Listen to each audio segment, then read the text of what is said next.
Hello and welcome to a new video series on Dicey Encounters about role-playing games. It's called Things to Steal From, and the first episode is going to be about the game Zweihander.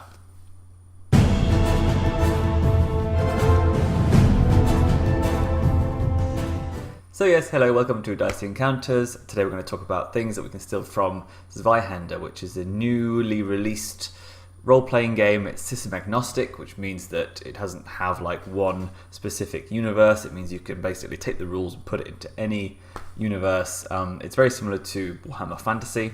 That's what it's based on. And it's really cool. And the rulebook is like 700 pages long. It's very, very, very deep, very crunchy as we call it, which means there's lots of rules, additional rules.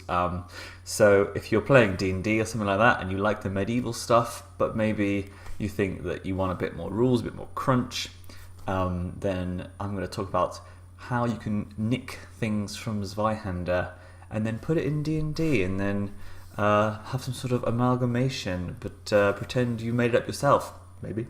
So the first thing I want to talk about Zweihander, and it's no surprise really, it's the morality system.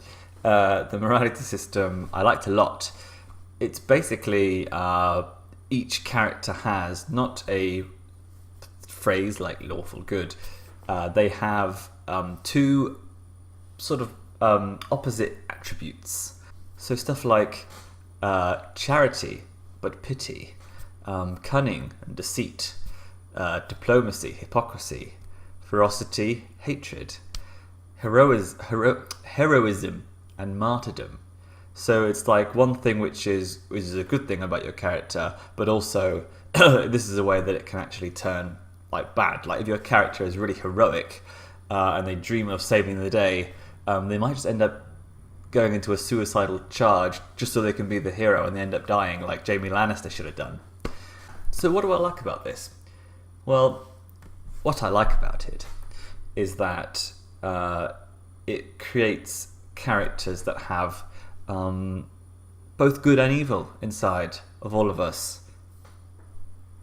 and the players can choose to act on one or the other, but also the DM has a way of pushing the players towards one or the other, and they get chaos and order depending on which side they're leaning more towards. So say your character is being heroic, as a DM, you would probably want to set up a situation where the call for heroism is so strong, but it's clearly a dire situation. But you're really, trying to get that your player to jump over the wall and go and get stuck amongst it because he wants to be the hero or he wants to impress somebody, and the player has to do that or feels that they should do that because they know that's what their character would do. And I find that way more interesting than players being good or neutral, because how do you enact that? It's very up to debate. But this, if you have an adjective for your character, you know exactly the situations. Your DM knows exactly the situations where you can enact those things. Second thing I like about Zweihander is, sorry to Germans, the professions. So each player starts off with a archetype. It's like scholastic, soldier, commoner, that kind of thing. So it's kind of like a profession umbrella. And then you go into like a specific profession. So everybody starts off with a profession. It doesn't have to be a paying profession. It could be a beggar. It could be, a priest or something like that. But the cool thing is that you're supposed to play through your backstory. There's no kind of your character's in a tavern and he's a paladin, but how did he become a paladin? Well, he was a priest for a bit and now he's a paladin with smiting abilities.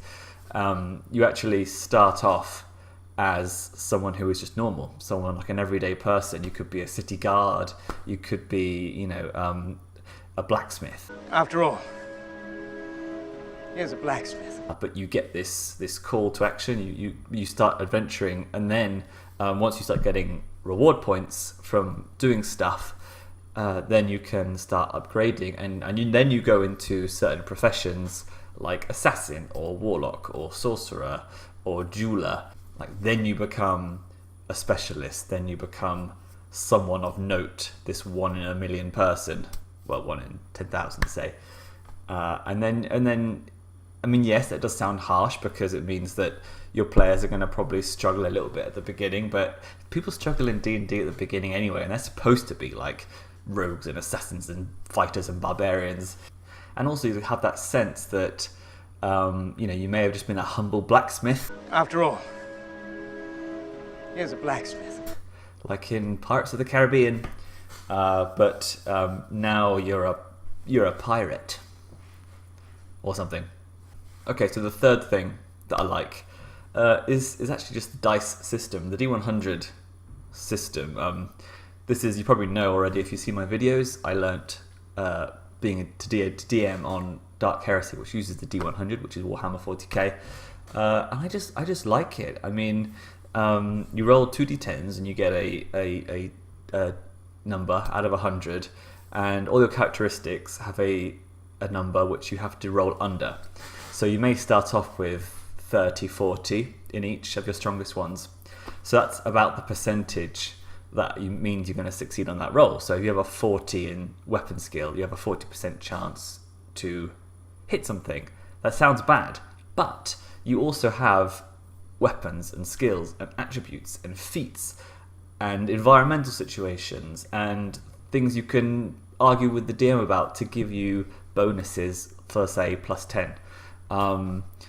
My brother, when we played 40k, he wanted to be a Skitarii Ranger, so he started off as a tech priest.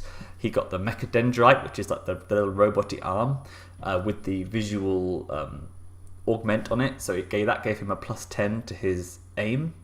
Then he got a scope on his rifle, which gave him a +10 to aim, and then he would take the half action aim, which, you guessed it, gave him another +10, and then he would be in a situation where he was lying down, he was just doing his worshipping the machine spirit of his sniper rifle, which I would give him another +10. He was hitting about 90% chance to crit with his sniper rifle because he took those actions. And imagine if this was D&D, and I would probably just say you have advantage, and you could just roll 2 numbers that were lower than 15. Really, there's nothing really that the advantage doesn't give you a bonus that you would expect as someone who is that specialized.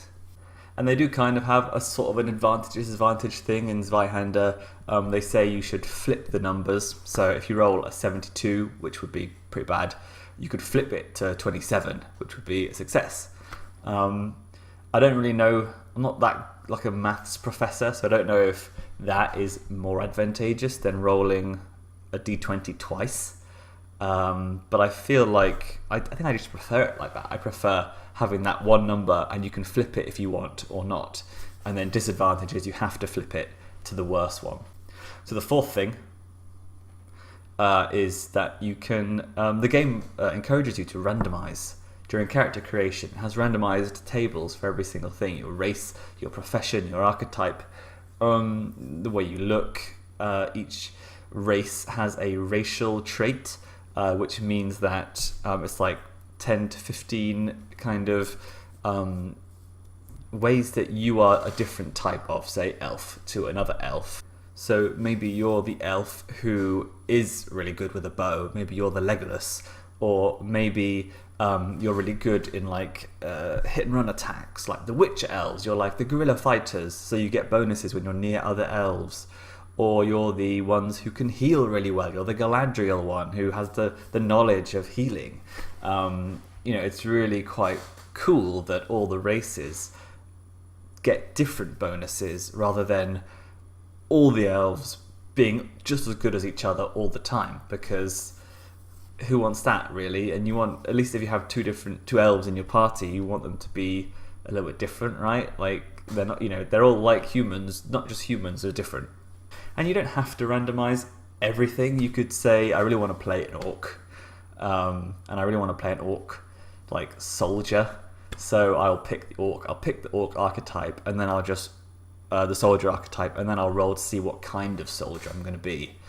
So you could end up being a orc berserker, which is fairly standard, or you could be an orc squire, or a pit fighter, a gladiator, or a hedge knight. You could be, and that just changes it even more.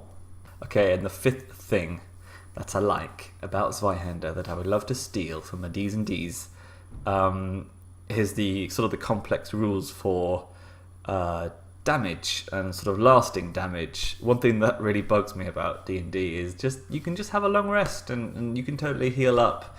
You have a nice kip under a tree and you're healed and all your spells are back. And actually in my game of Curse of Strahd, we're doing the rule now where you can't rest unless you're in civilization because you want the players to feel that going beyond the walls of towns and civilization is a big deal, and it's not people don't do it unless they're quite strong, and they certainly don't go camping out in the woods in Strahd's territory. So what I like about Zweihander is they have sort of decent rules for things like disease. It's possible that you can contract diseases that not just one heal and they're gone.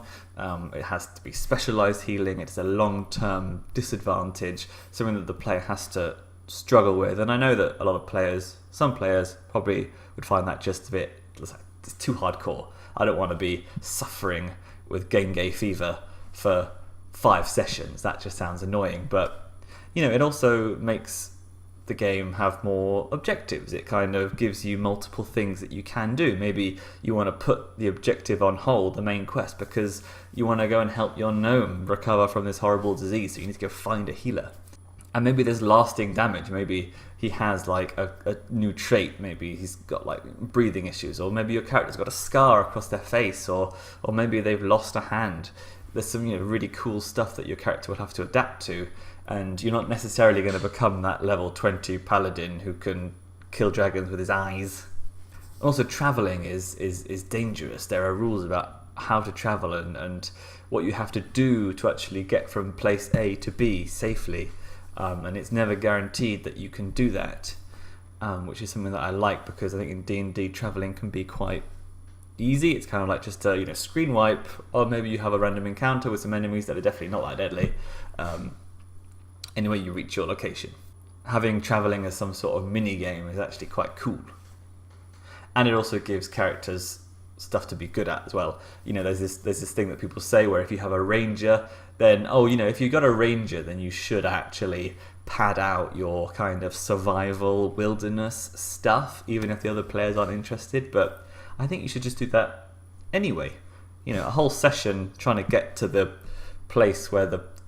places where you want to heal your gnome, it makes the journey more perilous. It makes it more realistic in a kind of a grim medieval world. Think about how many episodes of Game of Thrones were set on the roads at the beginning before they could teleport.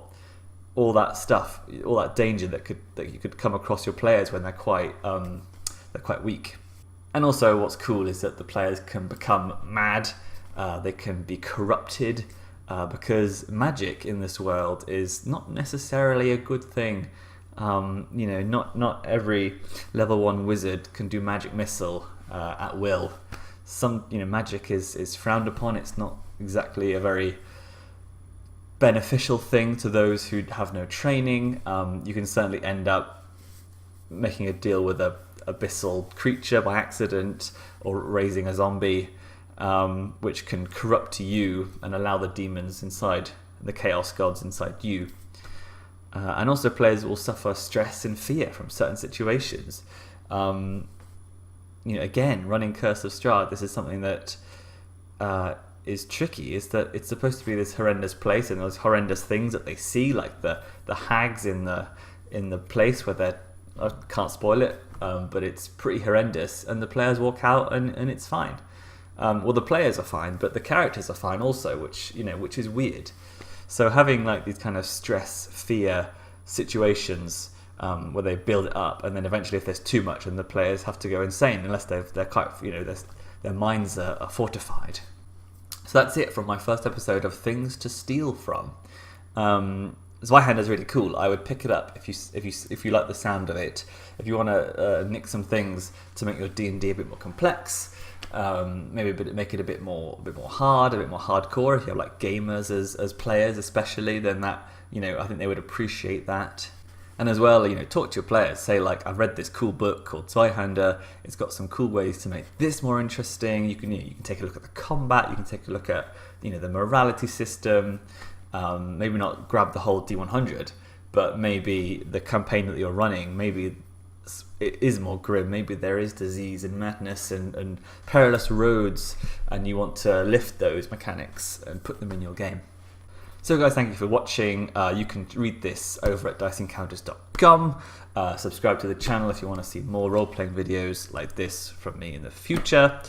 And if you have comments about this, if you've read Zweihander, or if it sounds cool, or if you think D&D is perfect the way it is, and I should just go and stop trying to change it, then give us a comment down below, because I enjoy the back and forth. I don't want to tell you what I think, and that's law, because I'm in the video. I'd rather you tell me what you think, and then we can talk about it and have a discussion, and then we can all learn, and it'd be great. Because my knowledge is limited, so I'm always happy to learn more and expand my knowledge about stuff. For example, I got some great feedback from my Gandalf video that I did last. Very interesting stuff. A lot of people were saying that there is a place for a character who is the travelling adventurer who turns up, saves the land, and moves on. And like the Ronin style character, and I agree with that. There is certainly a place. Specifically though, I found that it does detach the players from the world itself, so you need some sort of buy-in. There should be some sort of way to tie in those kind of travelling adventurers into the world. Maybe it's just a case of getting better at DMing and stuff like that. It's quite interesting. Alright, I will see you next week for another video. Until then.